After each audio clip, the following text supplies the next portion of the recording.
والله يا جماعة وانا قاعد انا نطلع ونهبط، فالكلام الزين هذا تتذكروا يا ابن ما لا بغا فاتوا عليه سنين، فتقعد لك راسخة يعني في العقل تاعك.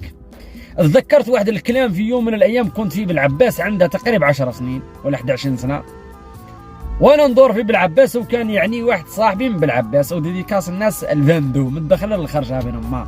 وتحياتي ل 58 ولاية الرجاله وبنات الفاميليا الزينين اينما كانوا واينما وجدوا.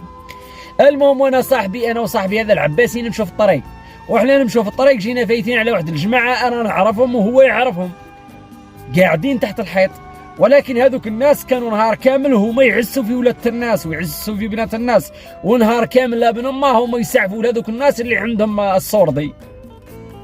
المهم لما جينا فايتين عليهم ما بغاش يرد عليهم السلام، وهذا صاحبي كان ما عندوش 1000 فراك، كان يقرا في الجامعه، ما عندوش حتى باش يروح ترونسبور يعني يقرا في الجامعه في هذاك الوقت، ما عندوش.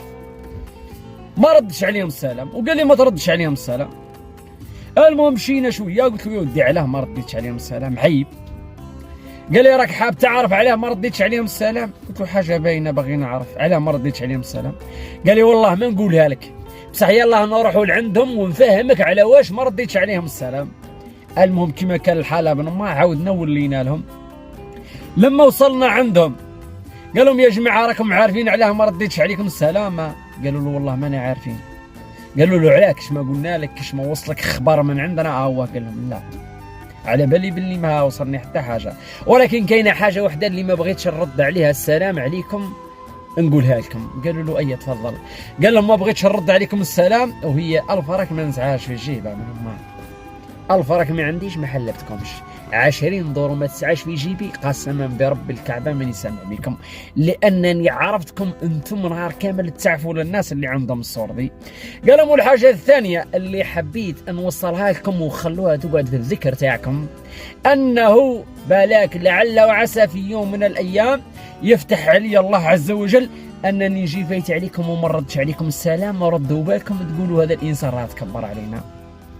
فتذكروا هذا اللحظة أنه ما عنديش 20 دورو في الجيب، والسلام والله ما سمعتوها من عندي يا ابن ما. من بكري ما كنتش نحلبكم، من اللي كان مقلة ما عنديش، وانا تمتم وانت يا ابن ما لازم لك تفهم. وقال لهم يعني السلام في هذوك الرخاص اللي نهار كامل وهما يشكموا ونهار كامل وهما يعسوا في ولادة الناس وبنات الناس، السلام سنة ولكن فيها محرام يا ابن ما. ومع السلامة ودمتم، والميساج ان شاء الله وصل كما ينبغي. المهم السلام والله ما تسمعوها من عندنا ما دامكم انتم تبعوا في اللي عنده الصور ده يا بن ما. فالسلام نردوها على هذوك الناس ولدة الاصل وبنات الاصل كي ندوا معاهم ونردوا عليهم السلام. ابن ما صح نسلموا في صحتنا وفي رزقنا، وربي ما يسنى الا الخير معكم. ومع السلامه ودمتم.